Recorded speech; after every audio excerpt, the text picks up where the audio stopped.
Good afternoon. Thank you, Diallo, for that introduction. When I was asked by Meg and John, my classmates, to come and talk to a group of lawyers, I was a bit taken aback because I don't normally talk to lawyers. I talk to people who are corporate types, think tanks, university students, bunch of economists from time to time, professors, but not lawyers. So it's actually my privilege. So I want to thank the organizers for inviting me to participate in this conference. I've learned a lot. The previous panel was fascinating. If it is any consolation, in my profession, we have very high regard for legal reforms, okay? And we think that it actually does matter for investments and for economic activity, right? So I sensed a little bit of doubt from the panel, but for us, I think it is a no-brainer, right? Because as the moderator mentioned, predictability is important. I mean, all economic activities for us is really about contracts. They're contractual relationships, whether those are formal or informal. And there's an element of legality to that, right? That should be predictable, stable, fair, and binding, right? So for us, this is a no-brainer.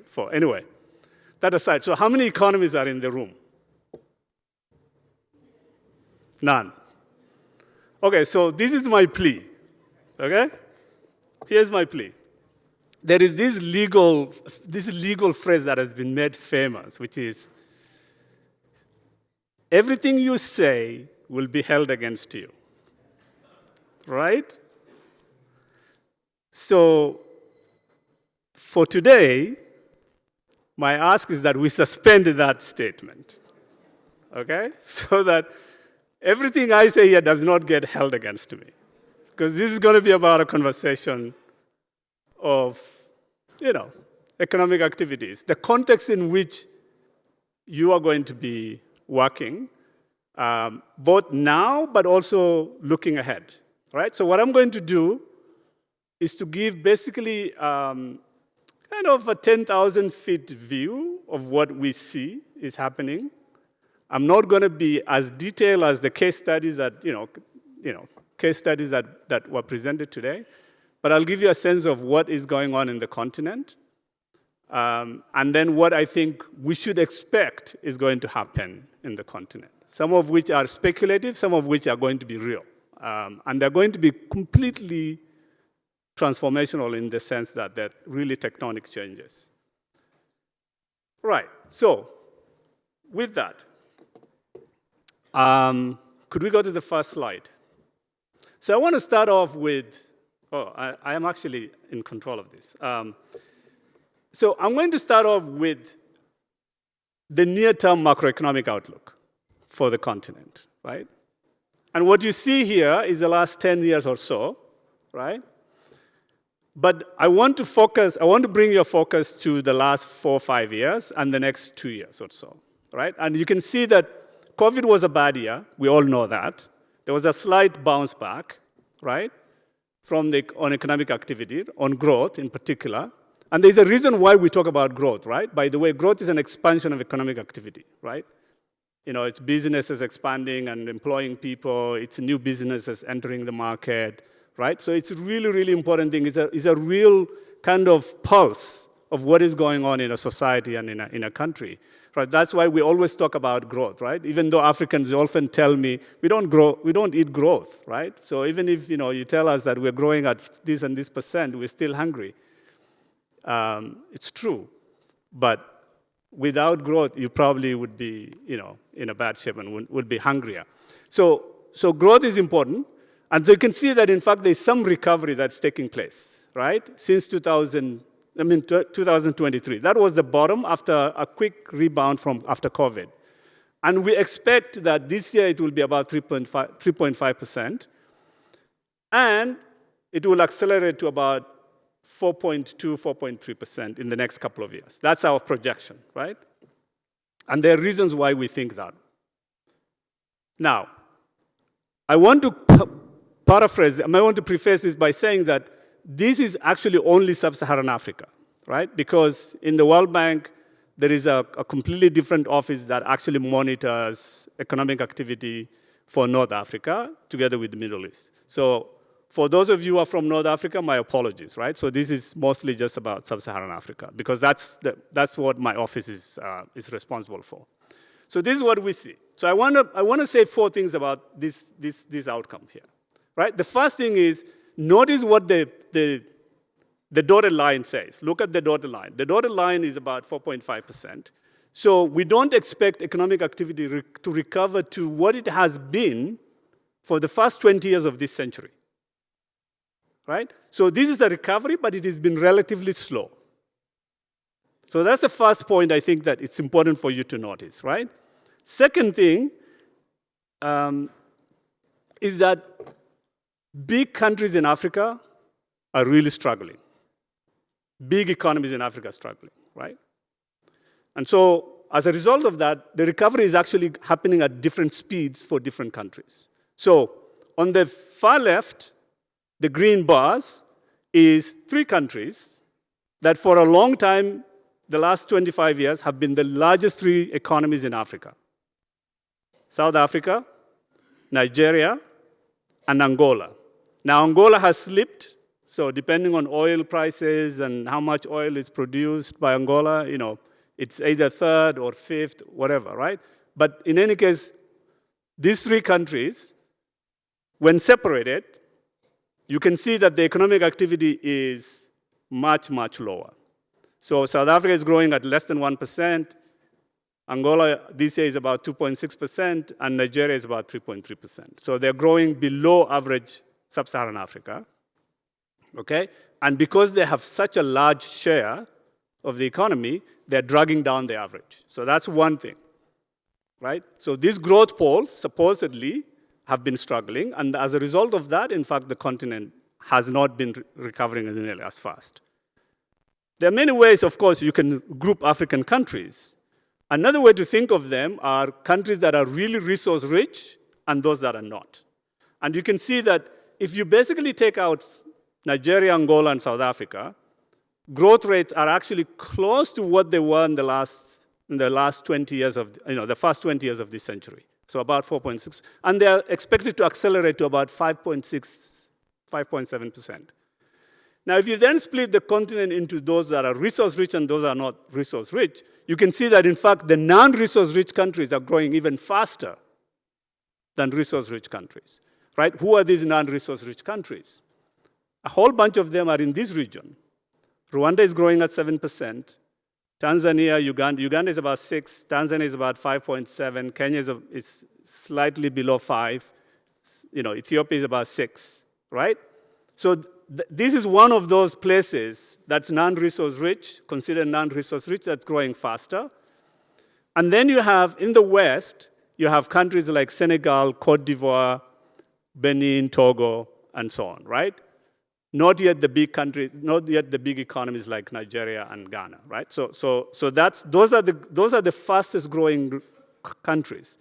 And I should say that despite this sluggish growth, a number of African countries are among the top 10 fastest growing countries in the world at the moment, right? So as I mentioned, especially these countries that are growing at 6 and above, they are considered some of the top 10 fastest growing countries in there. And as the Honorable Attorney General mentioned, Sub-Saharan Africa is growing at a really rapid, relatively above global average. Second, maybe actually third to East Asia and South Asia as well, right? So the continent is recovering, but slowly, right? So that's the second point I wanted you to notice. The third point I want to mention is that a lot of this growth has been driven at this point mostly by recovery in private consumption, okay? So inflation has been brought under control. A few years ago, we were thinking that the possibility that there's going to be very high levels of inflation after the Ukraine war and low growth, and that is usually a really, really toxic and bad combination. But fortunately, inflation has been brought under control by most countries, right? So 7 out of 10 African countries now have inflation rates that are below 5%. There's still a few countries where the battle has not been won. Again, a bunch of very large countries like Nigeria and Ethiopia and so on that still have double-digit inflation. So that battle has to be won at some point. But for the most part, a lot of these countries have actually really brought inflation under control. And that has helped the recovery of consumption by households and also by businesses in some sense.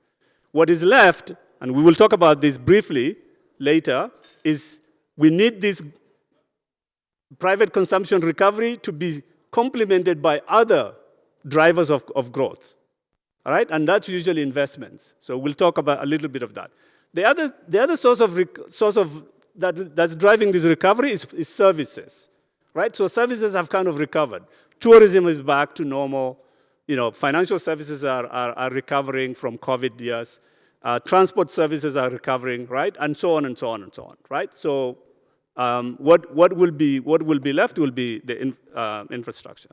So that's the third point I want to mention. However, the fourth point, and this is where now this becomes very important, a lot of this slow recovery is because of the context in which these countries are now finding themselves.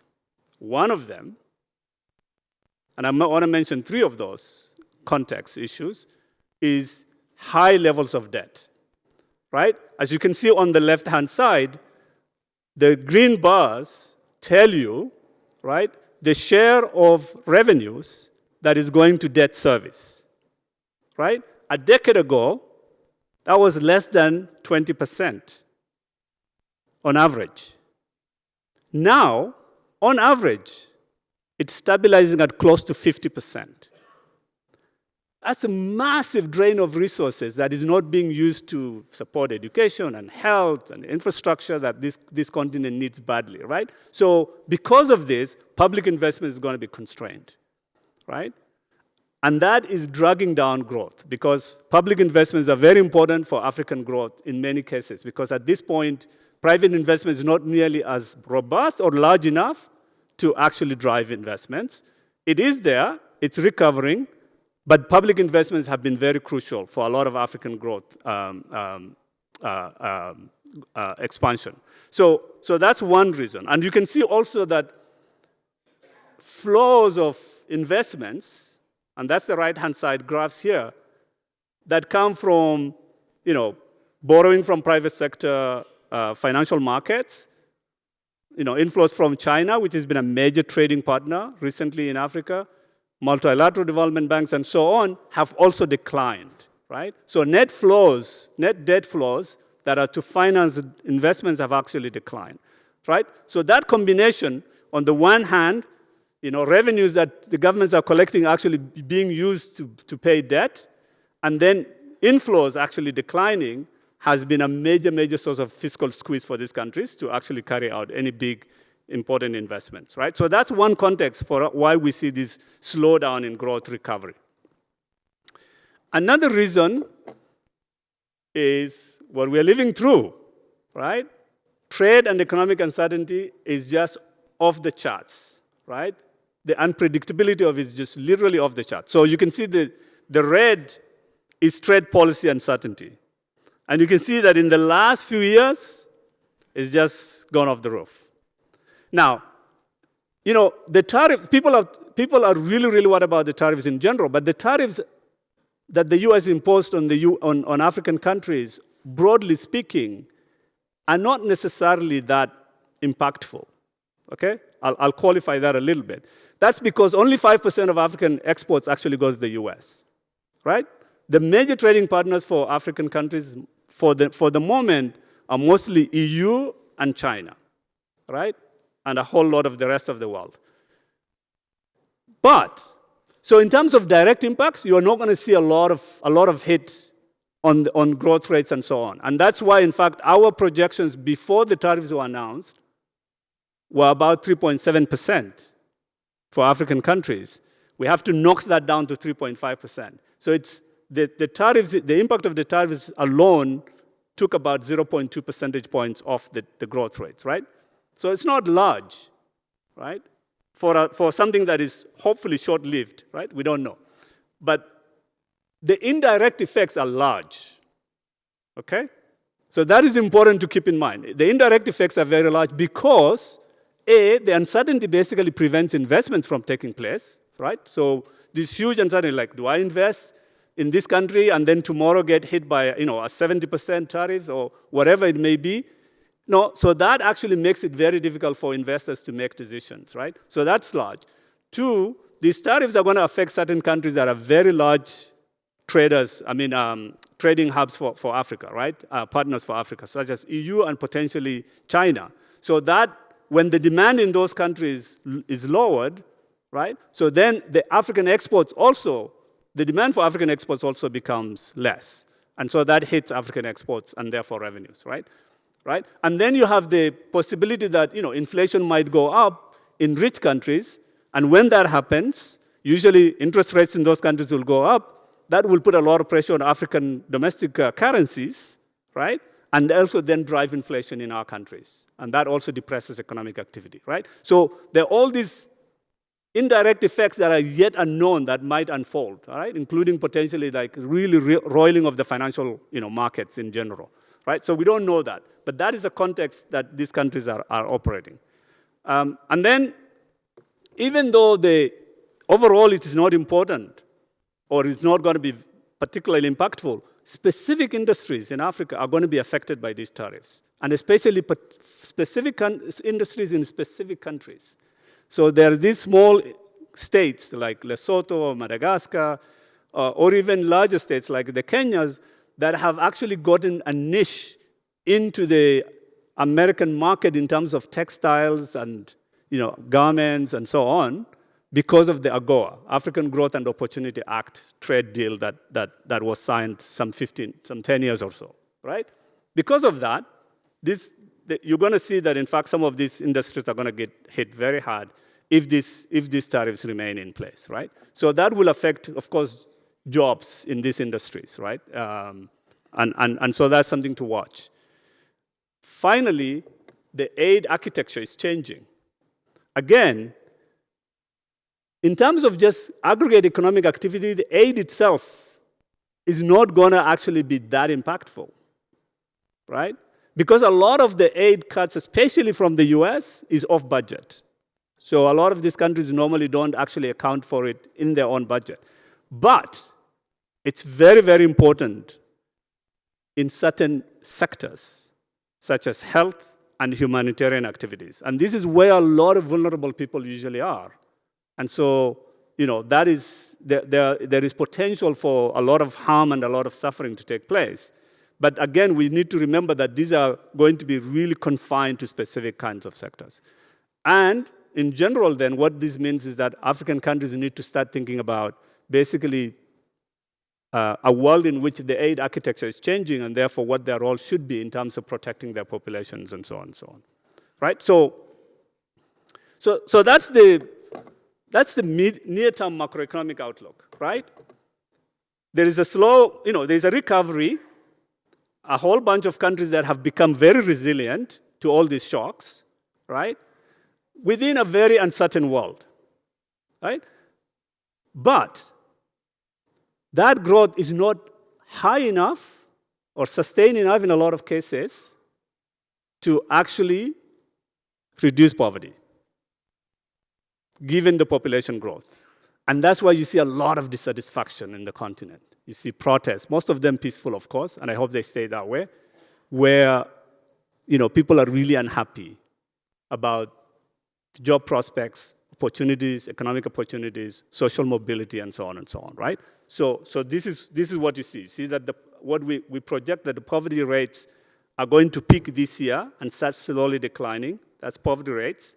But the number of people, because the population is growing, the number of people who are in poverty will continue to rise and will not peak until about 2027 or so, right? So this is where people's lived lives, right? Even though we see growth, is not improving. And so there's a lot of dissatisfaction. And the problem is not going to get easier. Okay? It's not going to get easier. Why? So this graph shows you that all other parts of the world, population growth or working age population has either peaked or in decline. There's only one graph here that is increasing. And that's the green graph, and that's sub-Saharan Africa. Or Africa in general, but sub-Saharan Africa in this particular case, long time. And not just every kind of growth, but growth that is meaningfully going to actually create jobs for the population, right? So this is important to remember. Now, the big question we have to ask ourselves is, with this surge in population, right, this population boom, what is likely to happen? Historically, there are two ways in which this has happened, right? One is out-migration. Okay, you see semblance of that, but African out-migration is actually very small. Migration is mostly within the continent. Most of the migration is mostly within the continent. Very little actually goes out. It's the lowest continent in terms of out-migration, right? Only 1% of Africa's population is actually going outside the continent, lower than any other continent, right? So all this, hysteria about African migration is actually unfounded, right? We have a report on that, so it's not out yet, but we will release it when it's out. But the most important point here, and the one that concerns us, is that the second way in which continents or countries have really harnessed these population booms have been to increase the productivity of that population, right?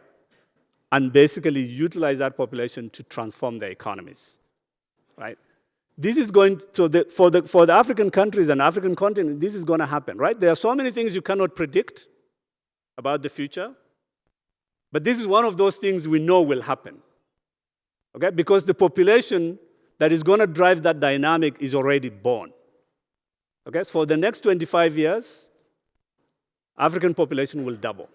Beyond that, we don't know what the growth rate is going to be, but we know that in the next 25 years, for sure, it's going to double.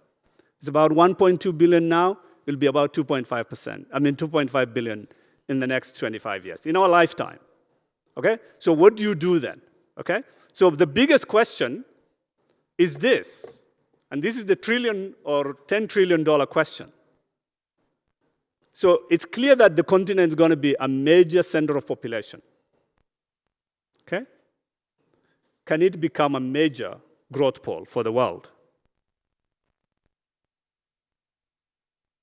Who wants to guess the answer to that question? It's a leading question. So here is an example of what could potentially happen. So we had these scenarios. We looked at the scenarios, right? The small scenario, the status quo scenario is if Africa continues to grow at the rate at which it has been growing recently, the last 10 years, right? Africa's income or GDP will go up by 2.5 times. 2.5 times, right? If they grow at the rate at which they've been growing at the start of this century, okay, the first 20 years, it will go up by 5.7 times. So Africa's GDP right now is about $3 trillion total. So it will become what? Maybe a $15 trillion economy. Now, if it starts growing at 7-8% per capita, such as say say for example, Vietnam has done, or China for that matter, and so on, you could increase their incomes by 30 times. 30 times. That's when it becomes a truly global growth pole. Okay? And it doesn't have to be that every country does this. It just have to be like the big countries actually do this, and the small ones come along. Right? So it's possible. Even if it halves that, even if it goes up by 15 times, that is still going to be a 45, 50 billion economy in general. I mean, trillion, sorry, economy in general. So it's massive. And a $50 trillion economy is not the same thing as a $50 trillion economy now, because economies are not just like a cake, yeah? You just have like a vanilla cake and you just make a vanilla cake 50 times bigger. No, that's not what usually increasing the cake means, right? Increasing the cake means is new therapeutics, new technologies, okay? New ways of learning, new ways of organizing labor and capital and so on, new ways of farming, right? So it's not just a bigger vanilla, right, a cake. It's actually a lot of stuff in that vanilla that is really good for people. So a $50 trillion economy in the future is a very different economy than the $50 trillion economy now, right? So that's important. Now, so I know I'm probably running out of time, so let me do this. Well, what do we need? We need massive investments and massive technology transfer, okay? So forget for now the innovation part. But the real thing for African countries right now is massive investments. Just because you're going to have a large population, that's not destiny, right? Demography is not destiny. Just because you have a large population doesn't mean that you're going to become, a major source of growth for the world. You have to do certain things intentionally to make it so. So the first thing you need to do is invest in the people. I know you've had these things, but this is really, really important to stress and to emphasize, okay? And right now, it's really, really bad. Okay? So the left graph just shows you the proportion of African students who are in tertiary education. 10%, lowest. That needs to go up by several fold in order for the continent to really begin to provide the skills for an evolving economy. So that's important. Right? There are a whole lot of skills that are missing. Technical and vocational skills that are really totally missing, and that's the right-hand side, right? So that too needs to change, right? So there is really a lot to be done in terms of improving learning outcomes, improving skills, and of course improving the health and the education of the population. So that's the first thing.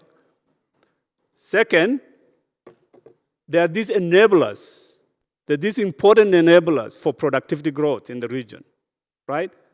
African workers, even if you really provide them the right education and the right skills, and they need tools. And they need just general purpose technologies in order to really amplify their ability to produce goods for themselves, for their fellow Africans, and also for the world, right? And you can't do better than energy. So you really need abundant, reliable, and cheap, affordable energy, okay? And you can see all the things that ail African energy systems, right? So we did a lot of studies actually around energy, and we show that unreliable electricity supply costs African countries 5 to 10 percentage points in jobs, okay? Just unreliable, even if it exists, but if it is unreliable, that's how much jobs you lose. There's a study that was done in South Africa which showed that rural electrification created 2 million jobs. Rural electrification, right? So this is really, really important, right? And the energy systems in Africa right now really need a real boost and real investments. And there are a lot we can talk about energy. Happy to talk about that, but this is really, really crucial. Agriculture, okay? Transforming agriculture can be the basis for industrialization, can jumpstart industrialization, right? This requires really very traditional technology. There's a lot of talk about leapfrogging and all that. So that's important. I don't want to minimize that. But just providing water to farmers on a regular basis that's reliable through dish irrigation or whatever form of irrigation, so that if there is a drought, they still have water, they can still produce, increase their incomes, and that becomes a reliable production system that allows agro-processors to actually locate in these places in order to process, employ more people. This kind of dynamic is really, really important, and it has not taken root yet, right? It's too much reliant on rainwater and markets that don't work and so on, right? So transforming agriculture is fundamental, really, to transforming the continent. Trade, right? there's a lot of talk about continental free trade, and we've run a lot of reports about that. I'm happy to discuss that in a different forum. We have lots of reports that we produce about that. But there are two things I want to say about this particular case, and we're almost done on this. Sorry. First, if you ask investors what they really value, they will tell you a large market. That's what they'll tell you, right? Once you have a large market, other things become more important. Energy supply becomes important, skilled workers become important, efficiency of transportation, legal systems become important. But businesses are very creative in getting around those constraints. They can buy a generator, they can train workers, and so on, right? What they cannot really invent is a large market, okay? And what the African Continental Free Trade does is a blueprint for doing exactly that. And you can see here, on the left, is what intra-African trade actually is. Intra-African trade is much more manufactured goods than raw materials. You can see the blue is manufactured raw, intermediate goods. Within Africa, that's what they trade with each other, and much less raw materials. Outside of Africa, most of what they trade with the rest of the world is primarily raw materials, right? So creating a larger market is really important. And this is important also in the following way. All African countries so far have two engines of growth. One is domestic market, the other one is outside, right? The African continental free trade can provide the third, and that creates larger markets that are going to be more resilient, okay? That creates incentives for large businesses to enter. And it will be more competitive, productivity will go up, and job creation. We estimate that in just between 2025 and 2035, African continental free trade can increase intra-African trade by 85%. Right? That's huge. So that's the kind of stuff that that is possible. And then this is my final slide. None of this is possible if African states remain weak, uncoordinated,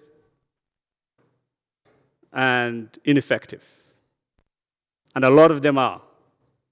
Okay? So capable states are the ones that will make all this possible. They are the ones that will actually make agricultural intensification possible. They're the ones that will make fixing energy possible. They're the ones that will make investment in human capital possible. So you cannot do without a really effective state.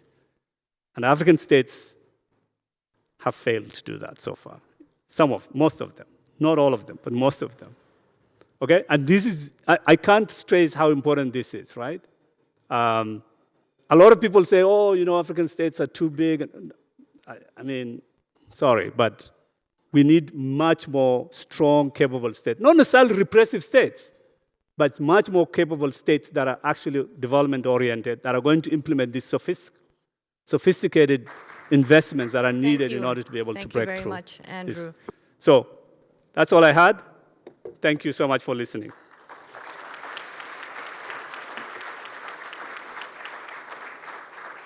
This was fascinating, and I think I understand that one of the ways countries can be resilient in times especially of incertitude is by diversifying their economies, and one of the sectors you mentioned was services.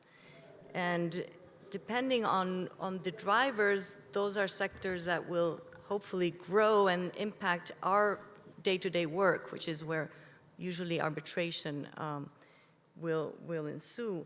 And so could you please give us an overview of the digital transformation that we read every day now in this region, especially in some economies under your purview, and one of them being our host country, Rwanda?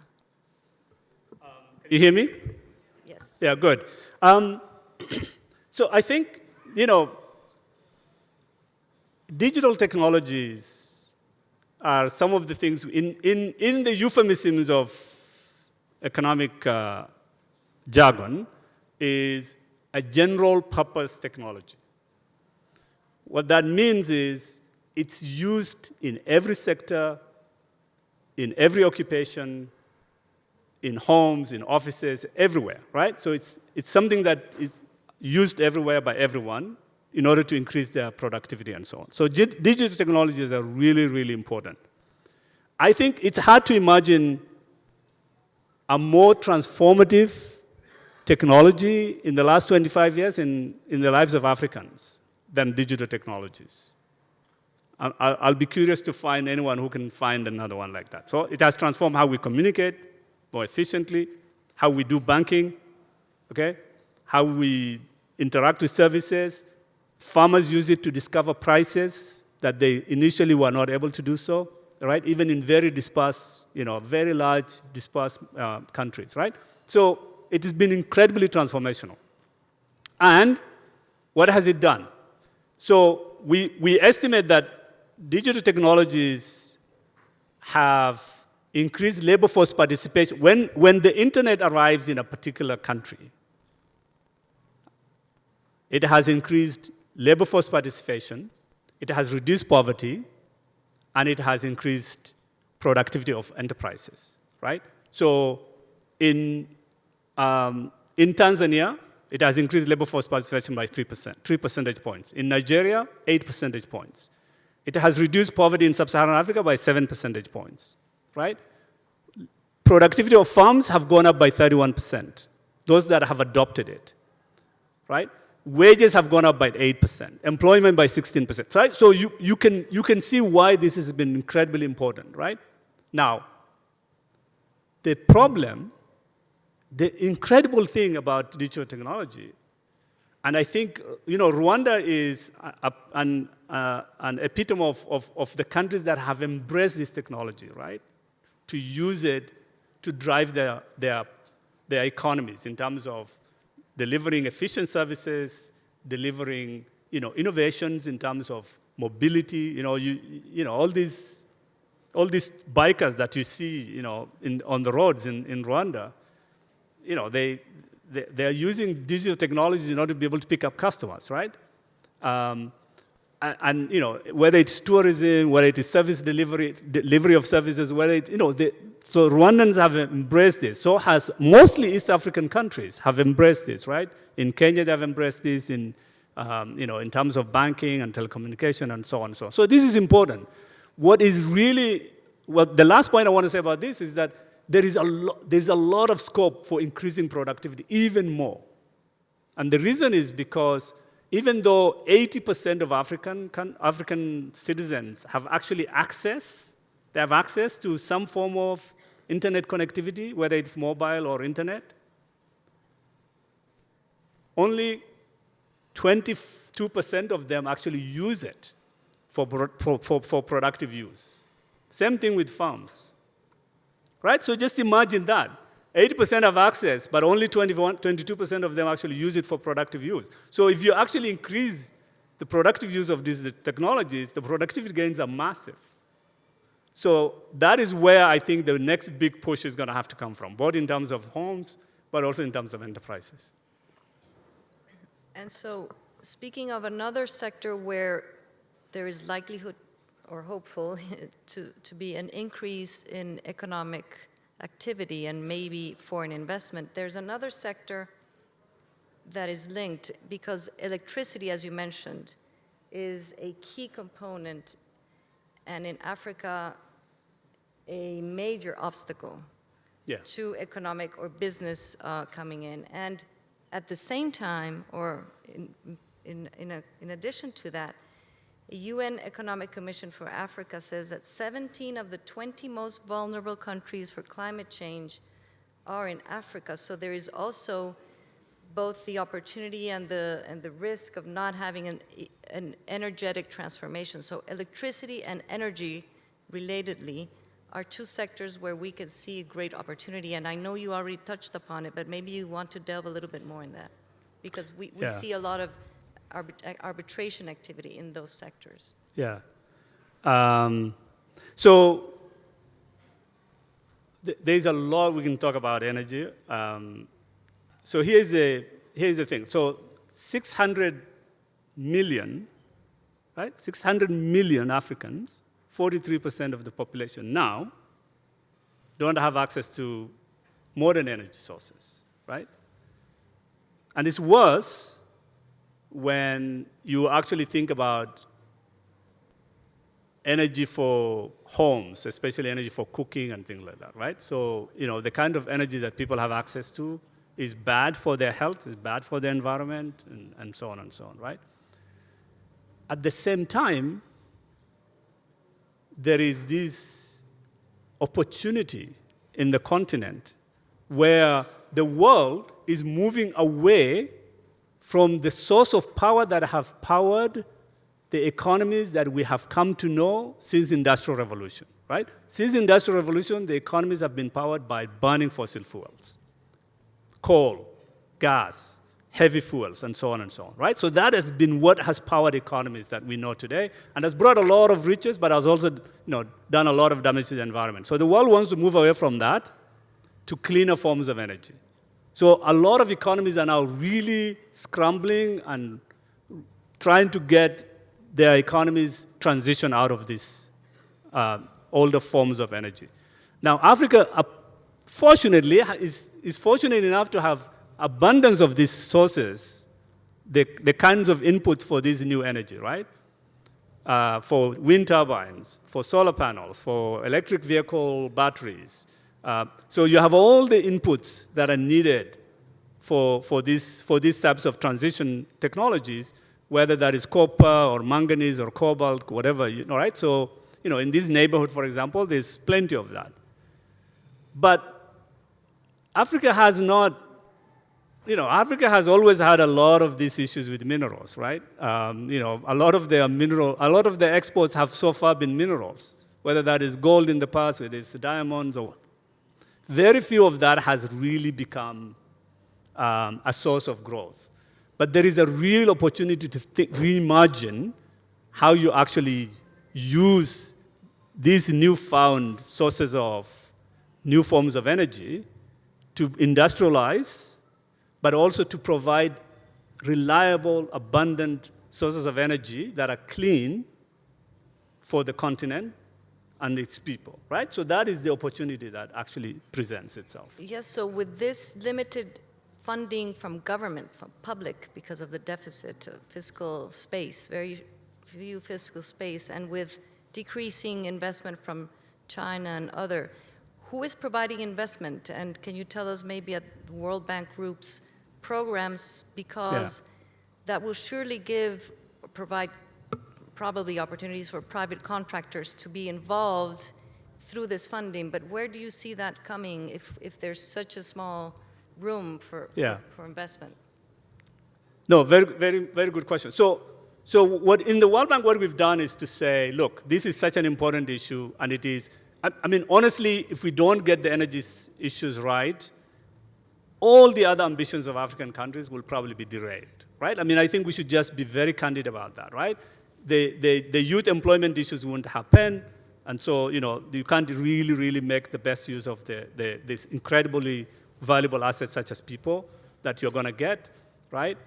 Industrialization wouldn't happen, agricultural transformation wouldn't happen, and so on, right? So energy investments are very important. So we recognize that, and it's really, really important for jobs. So what we've done in the World Bank, together with African Development Bank and philanthropies such as Rockefeller Foundation and other bilateral government agencies, is to push this program called Mission 300. Okay? The Mission 300 is the idea of trying in the next 5 years, right? So it's really, really ambitious. It's very difficult to build, grid systems, power plants, whether those are hydro or, solar parks and something like that. It's very hard to build them. They take years to do. But in the next 5 years, the Mission 300 is the idea is to connect 300 million people, half of the population that does not have access to energy at the moment in Africa, to the grid, right? Now, not all of that is going to come from the grid. Some of it is going to come from off-grid interventions. So that's the idea, right? Now, as you said, public investments are going to be constrained. major sources of, aid architecture is declining, right? The sources of, financing from borrowing from financial markets for governments is constrained because they're too expensive and also kind of difficult at the moment. And China's investments have kind of slowed down tremendously, right? So part of this is going to be, the World Bank is going to come up with the money, African development is going to come up with the money, but it is not going to be enough. So the private sector investments are going to be crucial, right? And so there is a whole, in this Mission 300, there's a whole push to try and create these investment compacts, energy investment compacts, that will become attractive for both domestic and international investors to come and invest in energy to roll that out.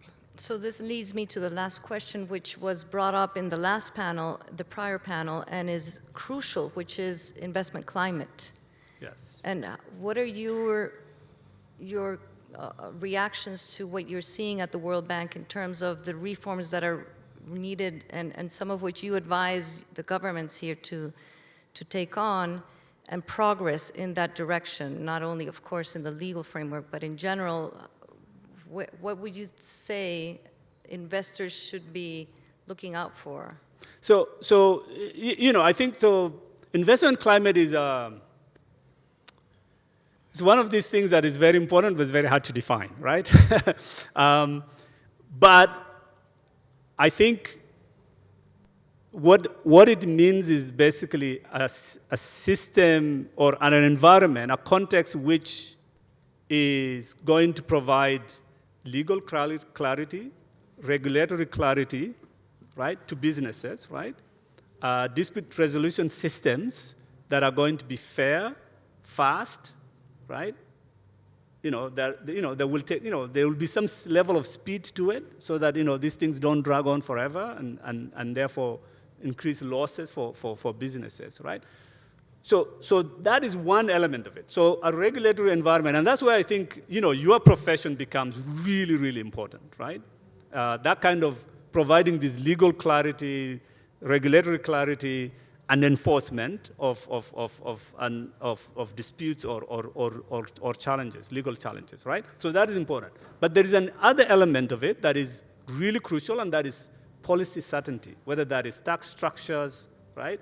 The tax system that investor will look at, right? So that is important. Policy, the contestability of markets, right? So it's really important to have competitive markets, so that that you're not going to be disadvantaged if you actually put investments in a particular country, right?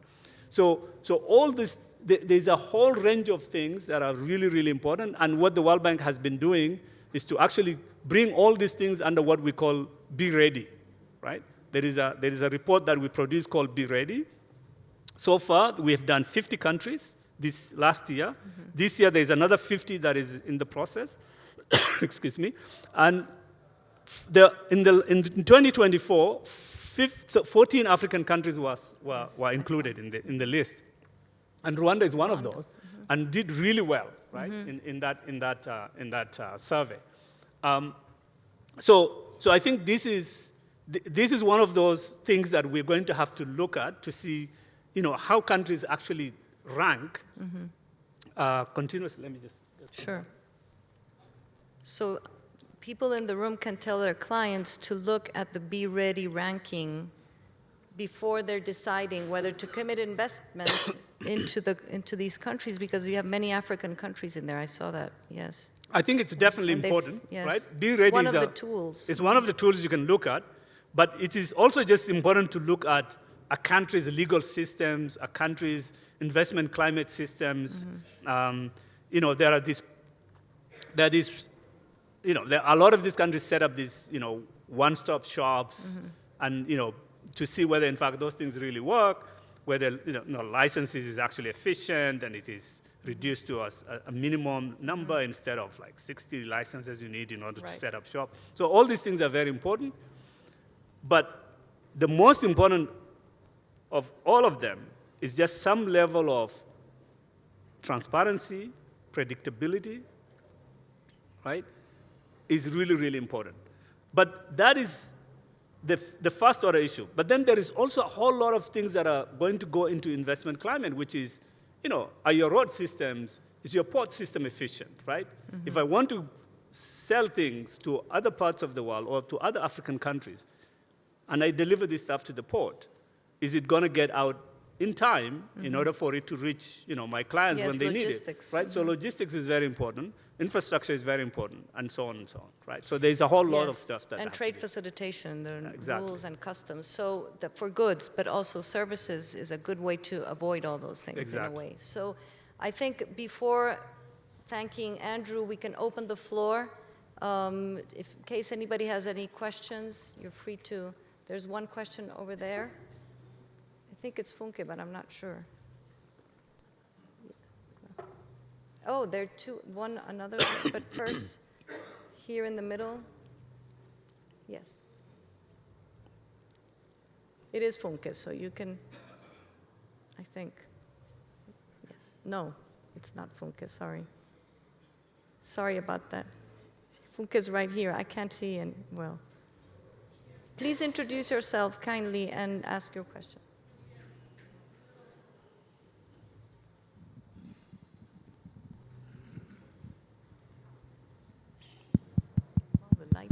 Yeah, the light is very bright. Is that any better? Okay, it's Unishang Simpson. The question is, thank you very much, that's really enlightening. Can you hear me? No? Slightly, can you hear? So, keep going? Yeah. Okay, so thank you very much for this. You made a very good point at the beginning that regardless of how much growth there is, if there is debt being serviced, that's pulling everything down. Now, what advice do you have in relation to that? Because you've talked about energy being the most important thing, but is debt and debt servicing not the most important thing to think about? You're asking if debt is more important than energy? Yes. So, no. So energy is more important. Debt is a constraint to energy expansion, but debt is manageable. And with prudence and with deliberate action, a lot of these countries. So actually, one of the gratifying things about the recent experience in Africa is that there hasn't been a lot of catastrophes. Okay? I mean, these debt levels could have really gone badly, right? In the past, whenever we had these levels of debt, both at the public and private levels, we've had financial crises. We haven't had that, except for a few countries, right? We have really not had that. And that is actually a testament to policy making in Africa, right? That has improved, and the quality has improved, right? Now, avoiding catastrophe is not a really good standard for judging success, right? So I don't want people to think that, that's enough. No, we need to have higher standards, we need to have high ambition. So I think what African countries need to do is, now that they've been able to actually manage to contain potential catastrophe, is to really be deliberate about reducing the debt levels. But even within that, there is a lot of scope for African countries to be able to think about how to increase domestic revenues, right? Especially by being a little bit more progressive, by taxing, a lot of these rich people who don't pay taxes. And maybe expanding what you tax to things like property, okay? And be efficient in terms of how you spend your spending, right? And reduce all the, there've been a lot of talk about corruption. Yeah, I mean, that stuff exists, and there's a lot of leakages to spending. Yeah. So this is the time to be really be disciplined. You're not going to count on aid. Financial markets are closed or too expensive, right? Flows from China are really slowing down a lot, right?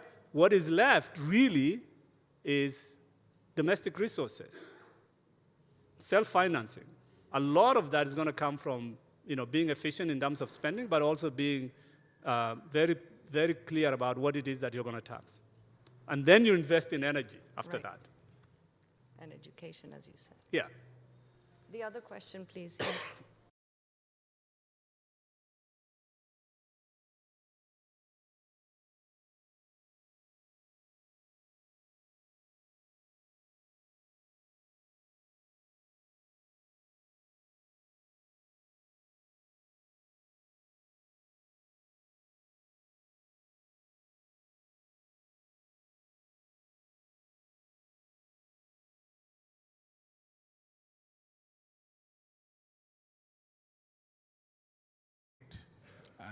the trade war with China and the US and all of that, are there prospects for the continent economically, possible spillovers? I would probably stretch that question to us as dispute resolvers in this part of the world.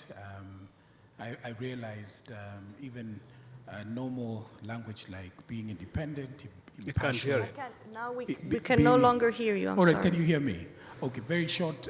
Are there prospects from the geopolitical happenings that are going on at the moment? Russia, Ukraine, China, US. Is there something there for Africa in this conversation? Thank you. So I can't claim to be an expert on geopolitics, but I will say this.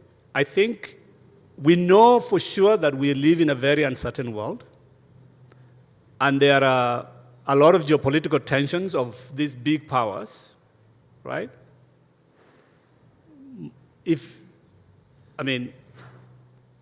There are probably a lot of policymakers or lawyers here who, my argument will be for African countries to stay neutral and out of this competition and focus only on what is in the best interests of African countries. That's what they're doing, right? These tensions are all about, doing what is in the best interest of those countries. Well, African countries should do exactly that. They should do what is in the best interest of African countries. If it means trading with all of them, go ahead and trade with all of them. In fact, what is actually interesting and I think gratifying is that African countries are not shying away from trade. Exactly. They're actually showing the world that, in fact, and trade is really, really important, right? It has been a source of prosperity for the world. Obviously, there have been, it's not all perfect, but for the most part, trade has been a real source of prosperity. And so the African continental free trade is a real bold vision for African countries to say that they're going to actually not shrink from trade, they're going to actually double down on trade. And so I think implementing African continental free trade can be a major, major boost to African economies to become relatively independent from the rest of the, kind of become a little bit insulated and be resilient when, in fact, these shocks come from outside the world. That doesn't mean shrink away from the rest of, you should still trade even more with the rest of the world, but also even more within the continent. But that is a commitment that one has to make. And if I may add, that is one of the reasons why what you said is important. You need economic growth so that the market is growing internally to be able to become an important trade center. Yeah. Because you can't be self-sufficient if you don't grow. And exactly. in Costa Rica, we are an open economy, and this has helped us tremendously. We have free trade agreements with everyone in virtually, and we have been able to diversify. Half the exports are services, half is goods. And I think that's a great opportunity for Africa because you have all this matrix in the economy. Exactly. Any more? There's one question, 2 and 3. 1, 2, 3, and I'm looking at somebody who will tell me if everyone is hungry or everyone is happy. Okay, thank you. We're thinking of the vanilla pudding that you were explaining, describing. There in the back. I really cannot see well. Okay, I am Barrister Akwen. I'm coming from Cameroon. This is my very first time of attending an arbitration conference. So I know little or nothing, but as a lawyer, at least I have a bit of knowledge, but not the practical aspect of it. My question to Doctor is, as an economist, you talk about population growth, population bust, and population boom. So will that act as a catalyst to investment or as a deterrent to investment? From your World Bank perspective. And secondly, what do you advise? Population boost or population, let me say, at this level, that it should maintain the way it is in terms of investment? And then thirdly, what boosts investment? Is it government policies or population increase? I think I'm clear. Okay. So the first part is, the first question, please. And the second, I didn't. The second, the first question, the first part of the question, because Population, I should the have growth, probably, no, I should have a note. Don't worry, the demographic growth. The demographic is growth. this boosting investment or is this curtailing So, potentially? you know, I think it's really important to go back to history here, right? And economic historians are some of my favorite people. And every time there have been a major population boom, it has brought huge levels of innovation and growth. Okay? From ancient times, right, up to the present. So, in general, I think it's hard to dispute the fact that whenever you have a huge population boom, there's going to be a lot of turmoil, right? There will be a lot of disruption in terms of social, there will be a lot of disruption socially, economically, politically. But within that is also a lot of innovation. Okay? So for me, there is no avoiding the fact that Africa is going to be a major population center, right? By some projections, it's going to basically be the second most populous continent, which it has not been historically for a long time, right? But it will be in the next 50 years or so. And that will bring a lot of pressure on our politics. It will bring a lot of pressure on our social organization. It will bring a lot of pressure on our economies. But therein lies the opportunity for innovation, okay? And it's the fact that you're going to have a much larger working age population, which will be attractive to businesses to come. And also to form domestically, right? We often don't forget the domestic entrepreneurs are all be very, very motivated by the fact that they're going to be very large markets and a very active and very innovative young population to whom they're going to, to whom they're going to rely on in order to be able to provide new products. So in that sense, I think I would say a population boom is always a bonus. Okay? Now, the second question you ask is, what would you advise? Would I advise?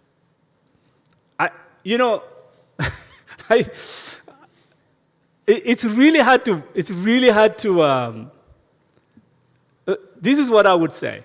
Right now, a lot of countries are really worried about the fact that their populations are aging. They're really, really worried, right? How are they going to support their social safety nets? How are they going to provide for their aging populations?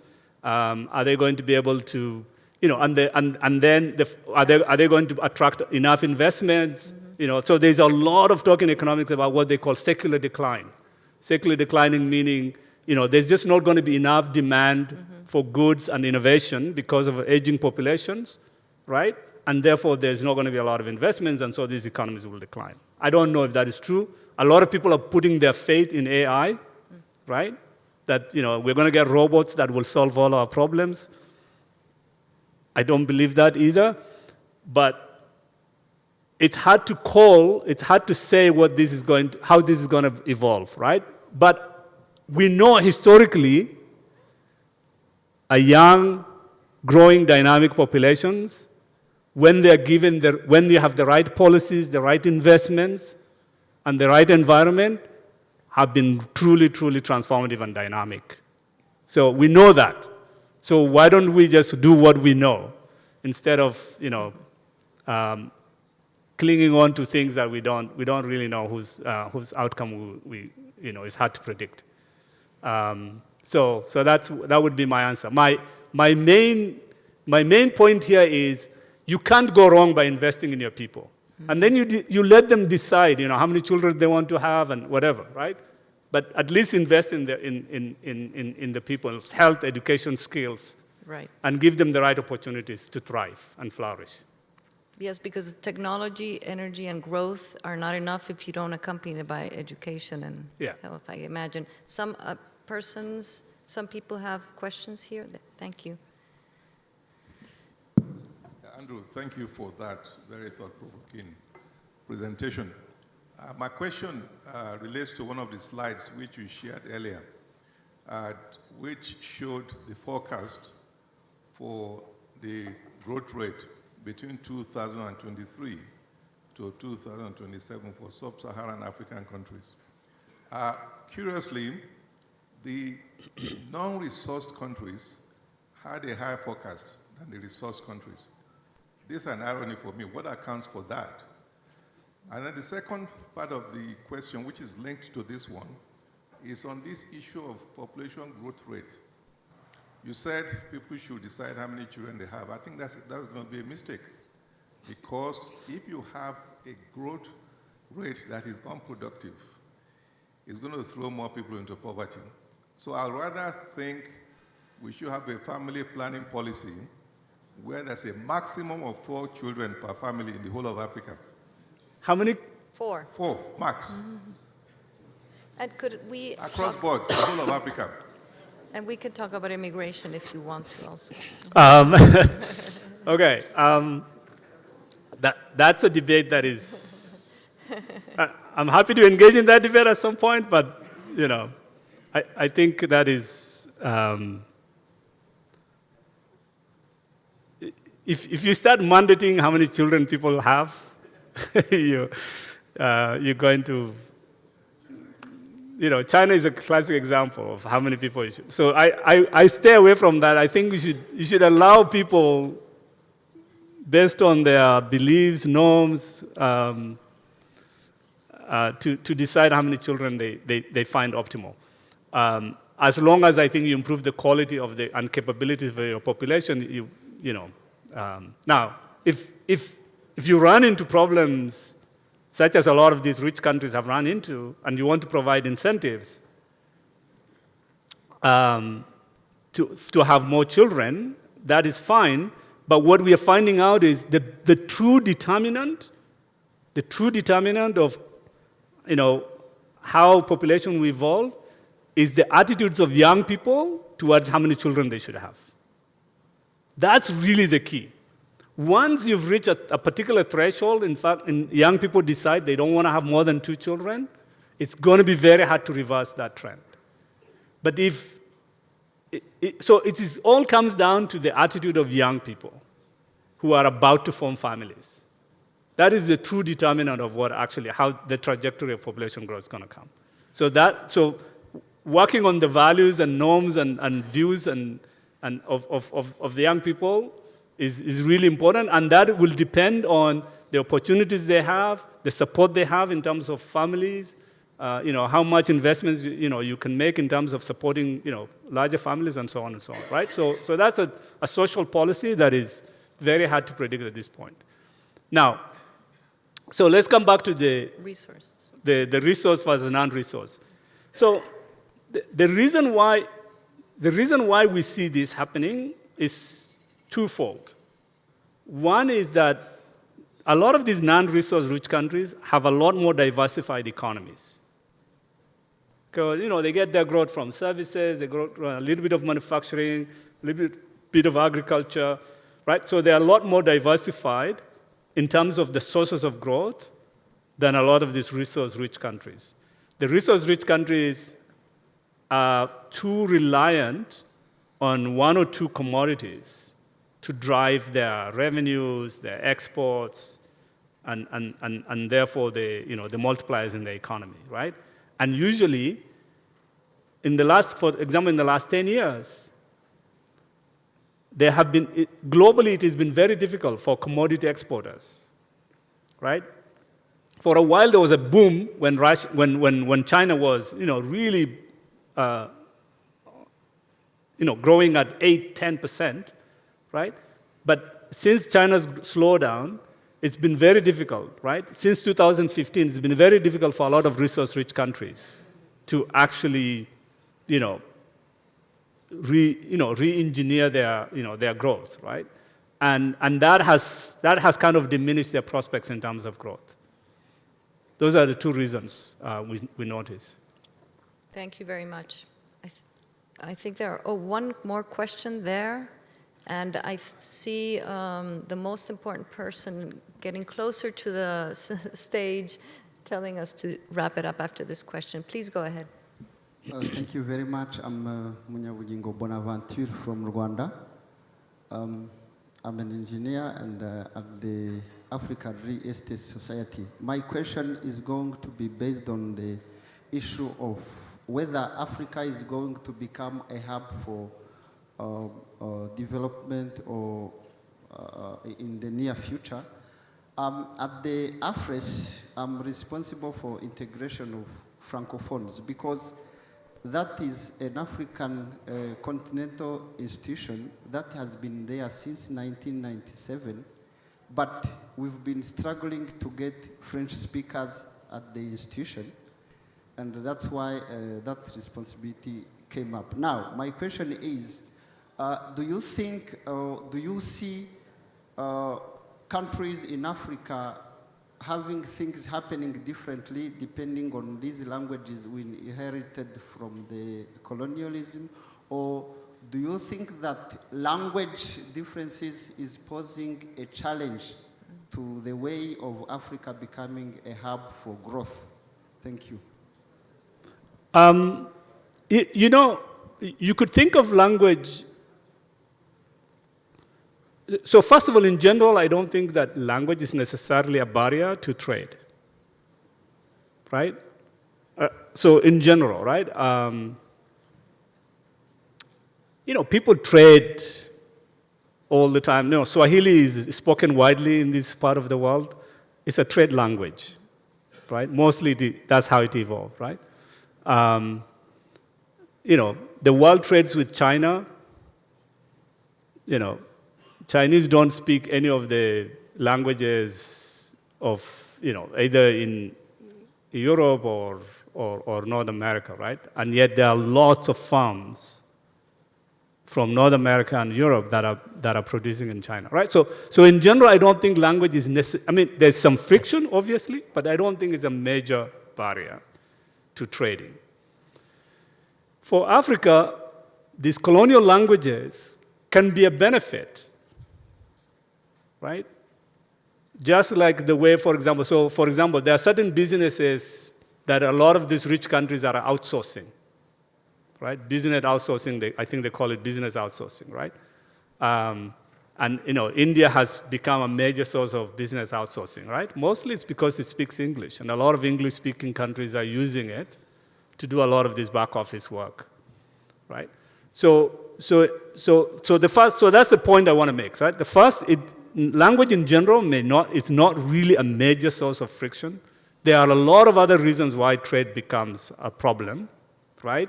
Non-tariff barriers is one, right? Trade facilitation is another. Lack of credit. There are a lot of other things that are much more important than language. And then in some cases, actually, languages that are inherited from foreign invaders can be beneficial, especially when you're trading with them. And one of the goods or services that you trade is tourism, so that also helps. So join me, please, in thanking Andrew Dabalin for being here with us. What a gift. Thank you, really. Thanks.